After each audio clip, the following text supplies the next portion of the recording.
Assalamualaikum warahmatullahi wabarakatuh. Salam sejahtera bagi kita semua. Shalom, Om Swastiastu, Namo Buddhaya, salam kebajikan. Halo kawan pajak semua, selamat bergabung di live IG 204 KPP Pertama Payakumbuh hari ini. Nah, di sini kita akan seperti biasanya kita akan membahas isu-isu ataupun informasi terkini terkait kepajakan, pastinya bukan terkait lain ya. Ya. Bukan kehidupan Nah, pribadi enggak dong. Itu beda lagi. Edisi live IG 204 KPP Pertama Payakumbuh hari ini itu berkaitan terkait pelaporan SPT tahunan orang pribadi. Nah, karena waktunya udah deket ya, sebentar lagi. Nah, kapan? Nah, tunggu pembahasan kita sampai akhir karena pasti teman-teman pasti penasaran kan kapan sih sebenarnya waktu batas pelaporan SPT tahunan orang pribadi. Nah, hari ini kita punya narasumber, kedatangan narasumber yang yang penuh energi ya, informasi yang wow gitu sehingga penonton semua terhibur dengan dan juga mendapatkan informasi yang sangat bermanfaat tentunya. Kita perkenalkan asisten penyuluh KPP Pertama Payakumbuh terbaik Bapak Claudi dan Bapak Sandi. Bapak kayaknya enak ya Bang? Abang aja lah ya supaya terlihat muda ya. Oke, walaupun umur tua ya. Oke. Kita ibu kali ya. Ya, kita ibu aja cocok. Bagaimana kabarnya?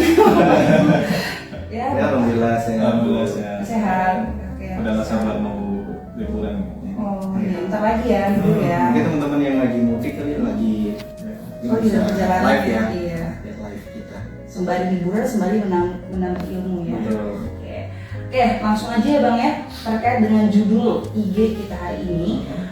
Sebenarnya apa sih SPT tahunan dan mengapa kita sebagai wajib pajak itu harus lapor?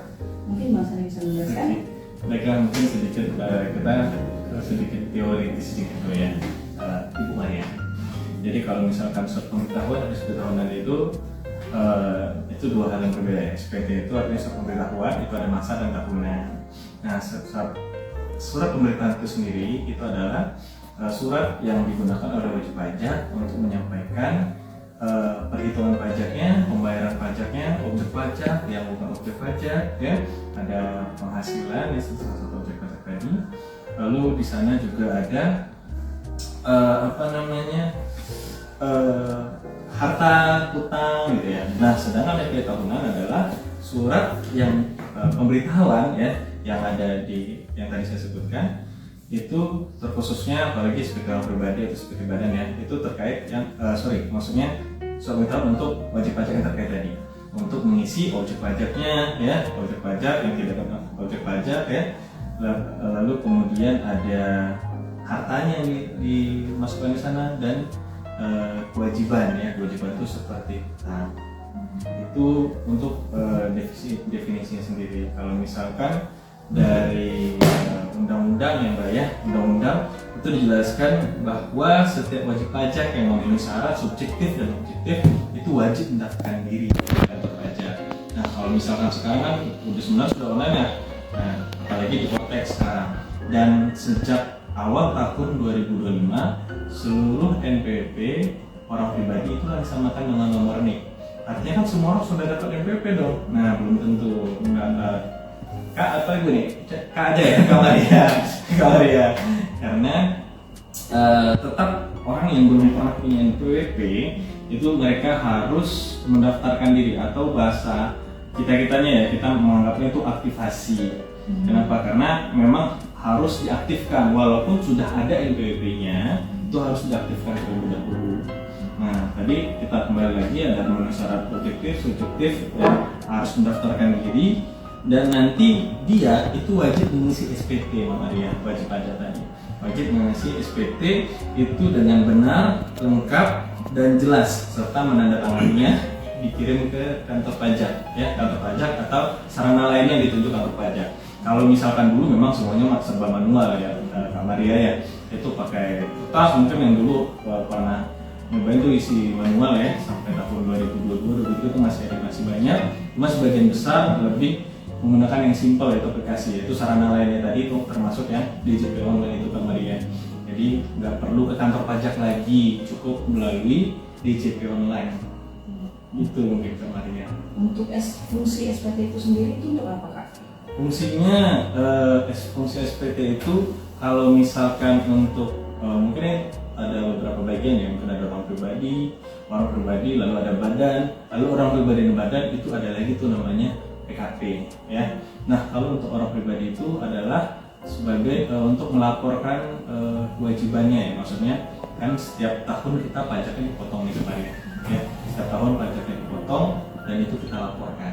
Nah jadi untuk orang pribadi itu sendiri itu adalah sarana untuk melaporkan kewajiban perpajakannya selama setahun sebelumnya kemarin. Di sana ada pengisian penghasilan ya, atau penghasilan objek pajak, non objek pajak. Contoh objek pajak ini misalkan dapat warisan ya, atau dapat hibah, nah itu tetap dimasukkan. Lalu ada harta, utang ya. Jadi hanya sekedar menyampaikan, jadi tidak ada pajak untuk mengisi harta. Misalkan nih kemarin punya rumah nih, cuman nggak dilaporkan. Nah itu malah akan jadi masalah nantinya kemarin, karena dianggap kemarin punya penghasilan selain penghasilan yang dilaporkan tadi. Ya, karena memang kita berdasarkan undang-undang wajib pajak itu semuanya wajib menyampaikan SPT tahunan ketika sudah punya NPWP, dan kita sejak tahun 84 nggak salah itu kita sistem perpajakan di Indonesia itu self assessment. Jadi ibaratnya kita hitung sendiri, kita bayar sendiri, kita lapor sendiri. Lalu soal pajak ngapain ya? Kita mengawasi dan memandu kalau misalkan ada yang bingung. Nah untuk badan apa? Sama proses untuk penghasilannya ya, selama setahun itu berapa, pajak yang sudah dibayarkan berapa, atau misalkan ada kredit pajak ya kemarin ya, nah itu nanti dilaporkan di sana. PKP pun sama, cuman perbedaannya gini kemarin ya, ada beberapa SPT yang diwajibkan dan tidak diwajibkan. Contohnya untuk SPT tahunan untuk orang pribadi dan badan itu harus ya. Kalau misalkan PKP ini yang disebutkan dalam pribadi, badan sama PKP. PKP itu bisa orang pribadi, bisa badan. Dia ada tambahan satu lagi kemarin ya, SPT masa namanya, SPT masa PPN ya. Dan itu nggak semua WP, artinya hanya yang PKP ya.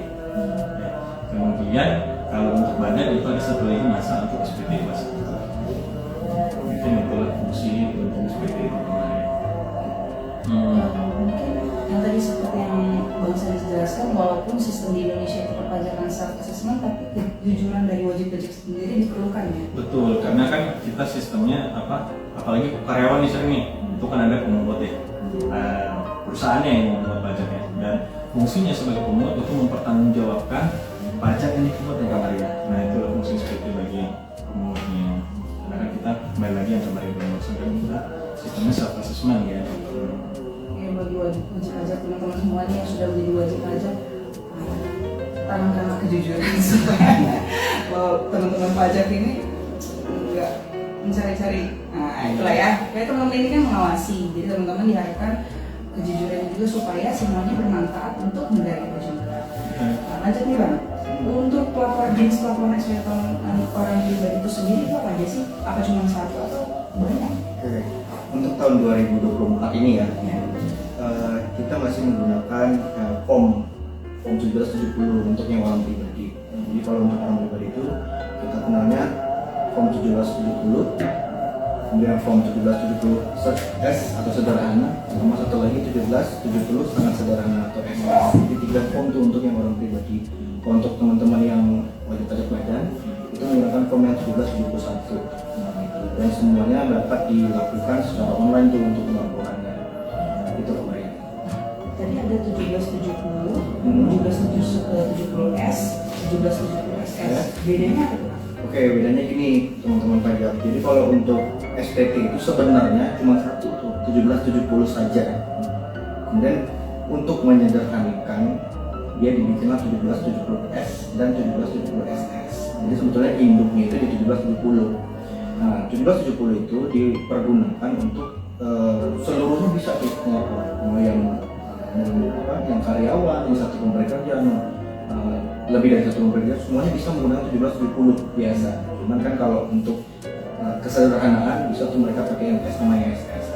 Kalau 1770 itu wajib digunakan oleh wajib pajak yang pekerjaannya seperti pekerjaan bebas kan, ya. Jadi kayak dokter, advokat, terus arsitek, merupakan pekerjaan bebas, itu wajib pakai 1770.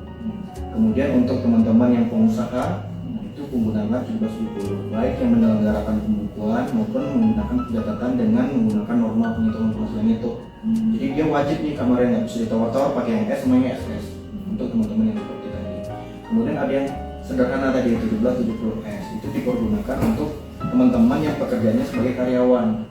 Ya, karyawan bisa dari satu atau lebih dari satu pemberi kerja yang penghasilan brutonya lebih dari 60 juta, itu biasanya pakai yang S tuh kemarin. Dan di 1770S ini wajib melampirkan bukti potong tadi, makanya teman-teman yang di atas PTKP kan dipotong tuh, kan ada bukti potongnya, itu wajib dicantumkan di dalam laporan SPT 1770S-nya.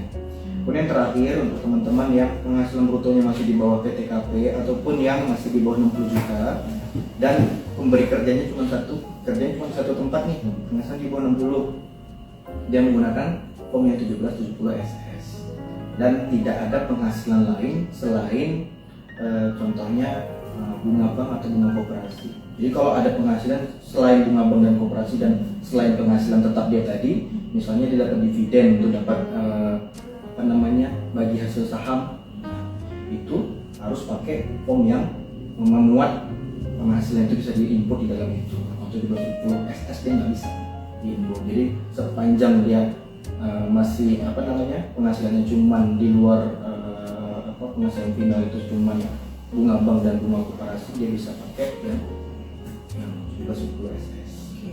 Coba saya tanya dong Bang satu.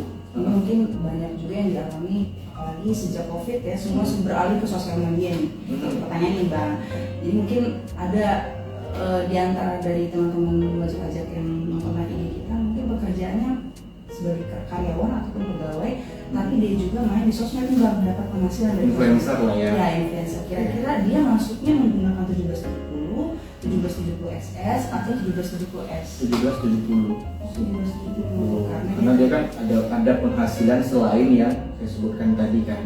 Kalau SS kan dia nggak bisa lagi tuh input tuh ke dalam situ. Kalau S kita harus lihat lagi nih, ada nggak dimasukkan untuk penghasilan sebagai influencer. Kalau influencer itu kan maksudnya udah pekerjaan jasa ya, bebas ya. Jadi nanti dia nggak bisa tuh diinput ke dalam yang 1770S. Wajib pakai 1770 yang biasa. Karena nanti dia ada dua kolom yang diisi, pekerjaan penghasilan sehubungan dengan pekerjaan. Kemudian yang kedua penghasilan sehubungan dengan pekerjaan sebagai pemberi jasa influencernya tadi. Jadi pakai 1770. Artis-artis itu pakainya 1770 biasanya ya. Gitu. Nah jadi perlu dicatat nih teman-teman, mungkin aku banyak lihat di Bang Sony Paiku banyak banget influencer mulai di TikTok, di Instagram, jadi semuanya mungkin pakai menggunakan 1770. Jangan sampai pakai SS Kak Maria. Berarti kan kalau SS ada penghasilan lain yang nggak dilaporkan di dalam SPT. Kita kutip lagi pernyataan dari Bang Sandi tadi, harus benar, lengkap, dan jelas. Ini kan nggak lengkap dia. Kalau nggak lengkap bisa diperiksa. Nanti kalau misalnya ada yang kekurangan dibayar kan ada bedanya itu. Jadi kita bagusnya sampaikan di awal daripada diperiksa di akhir gitu kan. Kita punya. Nah, menyambung dengan pelaporan SPT, kita sambungkan ke aplikasi kita yang baru Bang, Kortex. Nah, apakah wajib pajak sekarang melaporkan menggunakan Kortex? Karena mengingat Kortex itu kan sudah dirilis dari tahun 2025 Januari ya. Oke, untuk tahun yang ini 2024 khusus untuk pelaporan SPT tahunan mau badan ataupun pribadi kita masih menggunakan sistem lama pakai DJP online khusus untuk SPT ya tahunan. Jadi masih menggunakan sistem lama kecuali untuk SPT masa yang disebutkan Bang Sandi tadi, SPT masa PPN, SPT masa 21 dan SPT masa unifikasi itu semuanya di Kortex. Nah, untuk yang tahun 2024 ini masih yang sistem lama, tapi yang perlu diingat teman-teman yang mau lapor, pastikan email dan nomor HP-nya masih dipegang nih sama dia. Kadang kan kita ada yang berubah nomor HP sama email, tapi kita nggak pernah perubahan data di datanya. Karena di tahun ini berlaku MFA, Multi-Factor Authentication. Jadi pada saat kita login ke DJP online kita akan diminta verifikasi. Verifikasi itu dikirim ke email sama ke nomor HP yang terdaftar. Jadi kalau teman-teman nomor HP dan alamat emailnya berganti, itu wajib ke KPP dulu untuk berubah datanya supaya dapat email verifikasi untuk login ke DJP online-nya. Gitu. nggak segampang dulu ya, kalau dulu kan bisa ganti email langsung. Sebetulnya bukan segampang, nggak apa namanya, bukan maksudnya menyulitkan atau menggampangkan, karena database ini banyak yang salah Kak Maria. Jadi pada saat kita menghubungi WP-nya nih, ada misalnya kesalahan pengisian nih, kita hubungi nih lewat telepon, tapi nomor HP-nya juga nggak bisa dihubungi. Itu sebetulnya untuk kebaikan WP juga nih sebenarnya di akhirnya. Jadi bukan untuk menyulitkan, tapi untuk apa namanya, datanya biar benar dan lengkap, supaya kalau ada apa-apa kita bisa menghubungi, Pak ini ada kesalahan loh pengisian PTKP-nya, harusnya nggak LB Pak, pokoknya ini nihil nih SPT-nya gitu kan. Kalau misalnya kita nggak bisa menghubungi, kita nggak bisa reach bapaknya, kan kita kirimnya kan pada pos juga. Karena kalau pos itu kan takutnya terlambat sampai oleh orang pos. Apalagi alamat di sumbernya kan cuma jorong, ya kan, nggak lengkap tuh, nggak ada nama jalan, nggak ada apa namanya, nagari apa, nggak ada nomor rumah. Kurir kan nggak alinujum, nggak bisa nebak nih orang rumahnya di mana gitu kan. Jadi gitu, kenapa kita butuh data yang sesuai sama secara yang valid lah gitu. Tadi kita udah dapat jenis SPT-nya, terus fungsinya, definisinya. Sekarang kita sebelum masuk ke berikutnya di Bang, saya mau ingatin lagi teman-teman, pastikan teman-teman sebelum lapor, ini kan kita hari kerja tinggal besok nih Bang ya. Besok nih, hari Kamis tanggal 27 Maret 2025. Nah pastikan teman-teman email dan nomor handphone memang yang digunakan pada saat mendaftar atau yang terdata di data kami. Kalau berubah, silakan datang ke kantor pajak terdekat dimanapun bisa. Ya, oke, langsung lanjut aja ya Bang ya. Nah kita sering dengar nih Bang, kalau kita melapor pajak dibantu sama petugas pajak nih, pasti dimintain kita sebagai karyawan bukti potongnya mana. Nah mungkin nggak semua perusahaan itu menggunakan bukti potong. Nah sebenarnya bukti potong itu apa sih Bang? Sandi itu bisa jelasin? Ya, bukti potong itu sendiri adalah contoh, ini kita bahasnya tadi karyawan ya kemarin ya. Kalau sebagai karyawan itu kita itu kan tidak memotong pajak, karena kan kewajiban wajib pajak itu ada 3 kemarin. Menghitung pajaknya sendiri, bayar pajaknya sendiri, lapor pajaknya sendiri. Nah untuk perhitungan dan pembayaran, kalau kita sebagai karyawan itu sudah diwakilkan oleh perusahaan kita sebagai pemungut atau pemotong namanya. Nah bukti potong, bukti pungut itu adalah sebagai bentuk apa ya kemarin? Contoh, saya analogikan gini kemarin.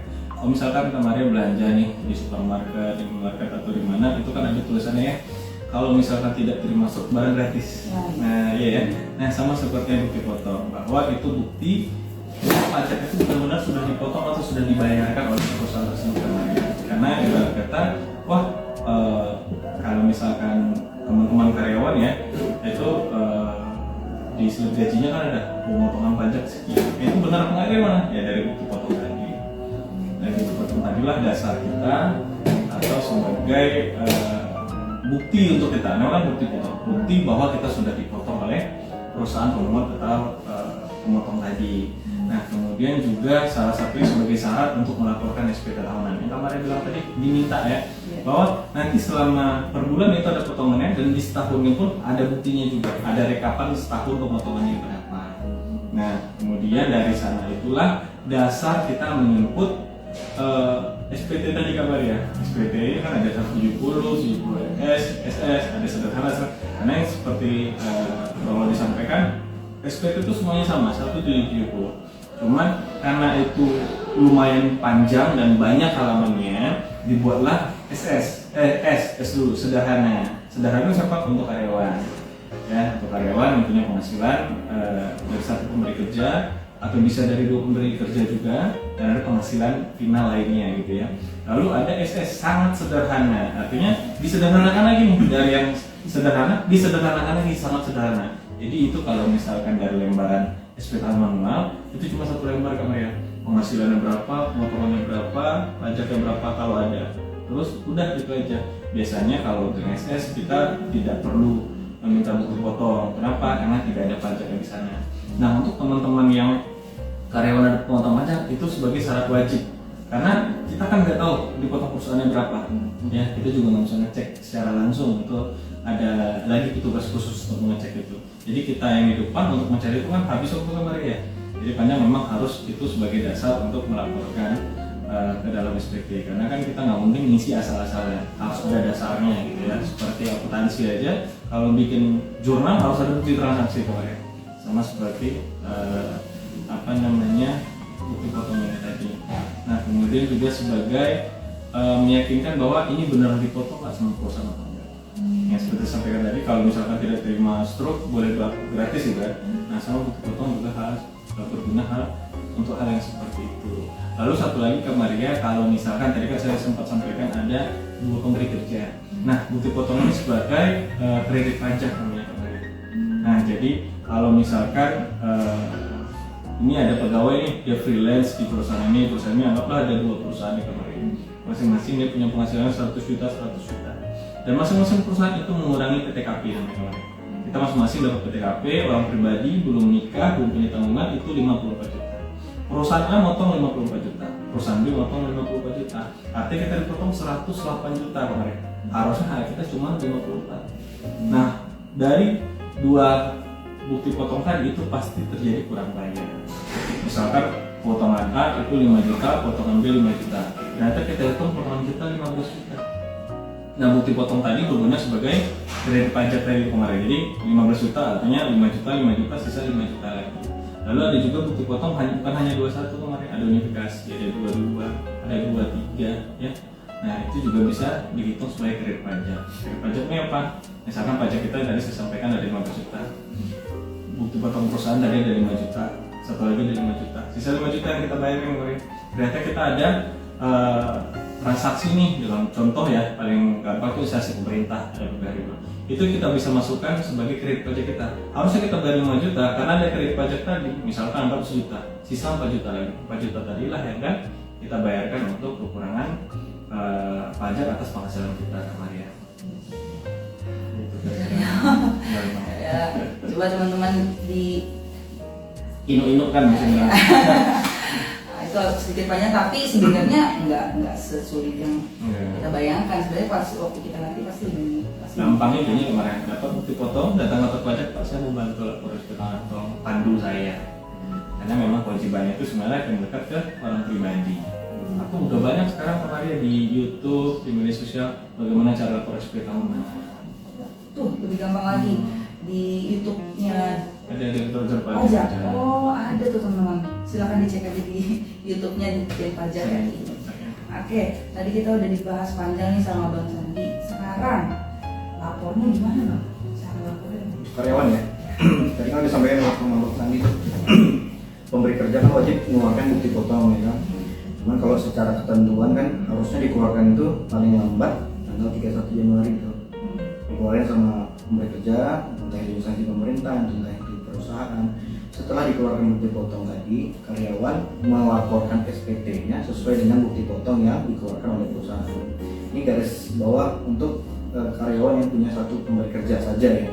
Jadi kalau untuk ngisinya itu kita sesuaikan sama bukti potong. Tapi ingat untuk tahun 2024 ini karena ada perbedaan form bukti potong. Kalau dulu kan bukti potong itu cuma ada pemotongan pajak gitu ya atau jumlah pemotongan gitu. Jadi kita kan input di e-filingnya kan juga jumlah pemotongan yang paling bawah tuh biasanya. Ada berapa ratus ribu atau berapa juta. Kita tinggal input di dalam bukti potong di e-filing. Kalau sekarang ada lebih panjang dia Kak Maria. Jadi ada yang dipotong, ada yang terutang, ada yang angkanya minus, ada yang angkanya plus, ada yang nol di bawah. Ya teman-teman hati-hati untuk yang karyawan yang cuma satu pemberi kerja, SPT-nya harus nihil. Karena sekarang kita mengajunya di PMK 168/2023 pasal 21 untuk lebih bayarnya itu wajib dikembalikan oleh pemberi kerja. Jadi misal Kak Maria dipotong pajaknya 2 juta nih Kak Maria, ternyata terutang kita setahun itu cuma 1.800.000. Nanti di bukti potongnya nanti ada angka minus 200 yang pemotongan pajaknya minus 200. Nah, minus 200.000 ini, 200.000-nya dikembalikan oleh pemberi kerja. Jadi karyawan itu tidak lapor yang 2 juta, tapi lapornya yang PPh terutang 1,8 juta. Jadi SPT-nya nihil, tapi uang pajaknya dikembalikan oleh pemberi kerja. Beda sama tahun yang sebelumnya, 2023. Kalau 2023 kita lapor pengembaliannya tetap dari kantor pajak. Misalnya kakak dipotongnya 2 juta nih, laporin lah 2 juta. Jadi kelebihan pajaknya 200.000-nya dikembalikan oleh kantor pajak dulu untuk yang karyawan satu pemberi kerja ya. Kalau sekarang enggak, sekarang pemberi kerjanya yang mengembalikan, lapornya tetap nih. Pastikan laporannya nihil ya teman-teman ya. Karena banyak yang salah baca ini karena baru mungkin ya, jadi nggak tahu ini kolomnya diisi apa. Karena tahun lalu sama tahun ini beda formnya, agak beda sedikit untuk form yang tahun ini. Jadi Tuh teman-teman dicek ya. untuk gampangnya kemarin ya, saya udah cek ya di potongan itu. Seingat saya itu di bagian nomor 21. 21, betul. Nomor 21. Jadi teman-teman yang karyawan gampangnya ngambilnya yang 21 aja tuh. Set angka itu yang diambil. Kenapa? Yang di bawah itu seperti yang dicontohkan oleh Bang Lodi tadi, di nomor angka 21 bakal tertulis 1.800.000 pajak terutangnya. Lalu di bagian bawah itu tulisnya 2 juta. Di bagian bawahnya minus 200.000. Nah, artinya kan 2 juta ditambah minus 200.000 kan jadi 1,8. Sebenarnya yang bawah itu harusnya ditublahin tuh kalau mau pakai angka yang di bawah. Cuman gampangnya pakai angka 21 itu aja. Cuma ada beberapa juga ya teman-teman yang bukti fotonya bukan di 21. Itu kalau pemberi kerjanya nggak bikinnya di DJP online. Iya, biasanya bikin Dia manual. ada yang bikin manual di Excel. Itu kadang PPh terutangnya bukan di angka 21. Iya. Gampangnya lagi pastikan nihil. Nah, iya, Gampangnya lagi terutangnya berapa, angkanya segitu juga. Khusus untuk yang satu pemberi kerja ya. Iya. Ya teman-teman mohon diperhatikan lagi ya Bang ya, diperhatikan lagi, jangan sampai salah isi, jangan sampai salah melihat angkanya. Oke, nah sampai di ujung nih Bang, kita udah tahu cara lapornya. Nah, tadi kan kita udah bahas sedikit-sedikit nih spill terkait sama batas untuk laporan. Kita udah spill sebenarnya. Nah, cuma mungkin teman-teman belum notice nih. Jadi sebenarnya kapan batas pelaporan dan apa sih ngaruhnya kalau teman-teman tuh terlambat atau nggak apa pajak? Jadi kalau kita ngomong sesuai ketentuan ya kan, kalau laporan SPT tahunan OP ini, orang pribadi ini harusnya paling lambat tanggal 31 Maret. Kalau misalnya lewat dari tanggal 31 Maret, kita dikenakan sanksi sesuai dengan pasal 7 Undang-Undang KUP. Jadi kalau untuk orang pribadi itu 100.000 tuh Kak Maria dendanya. Jadi kalau misalnya dia lapor lewat Maret, berarti langsung tuh denda tuh 100.000. Nah tapi hari ini baru ada keputusan Dirjen Pajak nomor 79/2025 ini yang mengecualikan denda untuk teman-teman pajak yang melapornya lewat dari tanggal 31 Maret sampai dengan 11 April. Tapi dendanya dikecualikan kemarin. Tapi status SPT-nya tetap terlambat, tapi tidak dikenakan denda. Itu beda ya. Jadi kalau SPT tepat waktu itu tanggal 31 Maret tepat waktu tuh. Tapi kalau misalnya lewat dari 31 Maret itu terlambat sampai dengan tanggal 11 April dia tidak akan didenda. Jadi kalau udah lewat dari 11 April, tanggal 12 April nih lapornya, berarti ada resiko kena denda. Cuma kalau dia lapornya masih range 11 April, berarti dia tidak didenda walaupun SPT-nya terhitung terlambat. Kalau SPT terlambat itu dia ada beberapa fasilitas yang dia nggak dapat. Misalnya kalau dia mau melakukan pengajuan PKP risiko rendah ya. Iya. Nah risiko rendah itu dia nggak bisa. Tapi itu hanya untuk beberapa jenis wajib pajak saja yang membutuhkan fasilitas itu. Nggak semuanya bakal butuh itu. Gitu. Jadi pastikan aja kalau ada waktunya segera lapor aja. Mumpung lagi di tempat kerja nih. Kalau udah di kampung kan udah nggak itu lagi pikirannya. Udah ngumpul-ngumpul keluarga kan. Jadi gitu. Dia sebelum 11 April masih tidak dikenakan denda. Nah teman-teman, ya perlu diperhatikan lagi ya, tanggal 31 Maret kan masih ada 4 hari lagi ya. Betul. Ini dipergunakan semaksimal mungkin dan waktu kerja kantor pajak sampai hari Sampai Jumat. besok. Ya hari Kamis, Besok. sorry, tanggal 7 Maret 2025. Jadi saya ulangi lagi, saya ingatkan lagi teman-teman untuk pastikan email yang digunakan dan nomor handphone yang digunakan adalah sama dengan yang data ada di kantor pajak. Nah kedua, dan kalau misalnya memang yakin, coba sekarang dicoba supaya teman-teman tahu email yang digunakan sama atau enggak, nomor handphone yang digunakan sama atau enggak. Kalau enggak, langsung datang ke kantor pajak terdekat untuk mengupdate ya Bang ya, supaya bisa langsung di eksekusi. Betul.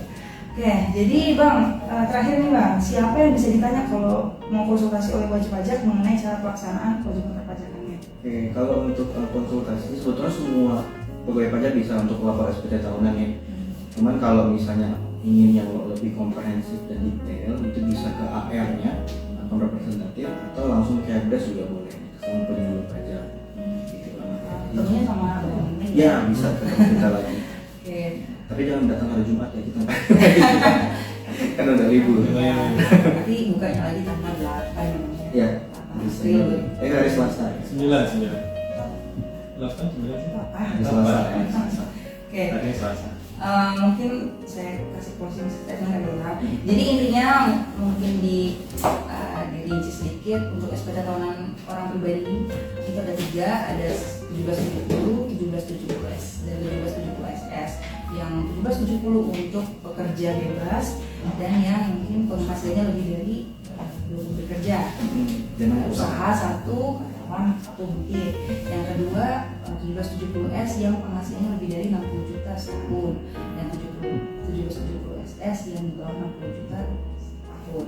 Nah, untuk pelaporannya sendiri itu memerlukan bukti potong. Nah, jadi teman-teman itu wajib meminta bukti potong dari kantor kalau bagi wajib pajak yang menggunakan yang penghasilannya setahun itu lebih dari 60 juta. Kalau di bawah 60 juta nggak perlu bukti potong ya. Nah, yang terakhir batas pelaporan itu sendiri di 31 Maret, dan kalau misalnya terlambat nah denda. Tapi ada untuk tahun ini aja ada peraturan baru pengecualian dari tanggal lebih dari tanggal 31 Maret sampai tanggal 11 April tidak dikenakan denda, namun statusnya masih terlambat. Jadi buat teman-teman tolong segera melaporkan pajaknya untuk menghindari denda, untuk menghindari status terlambat. Kalau teman-teman juga udah ready kan, kalau masih bekerja ya kan. Nah itu aja sih, dan semoga pembahasan IG kita hari ini membawa manfaat buat teman-teman dan juga mengingatkan teman-teman lagi terkait sama kewajiban perpajakannya, terkhususnya untuk orang pribadi. Dan terima kasih banyak untuk Bang Robi dan Bang Sandi waktunya.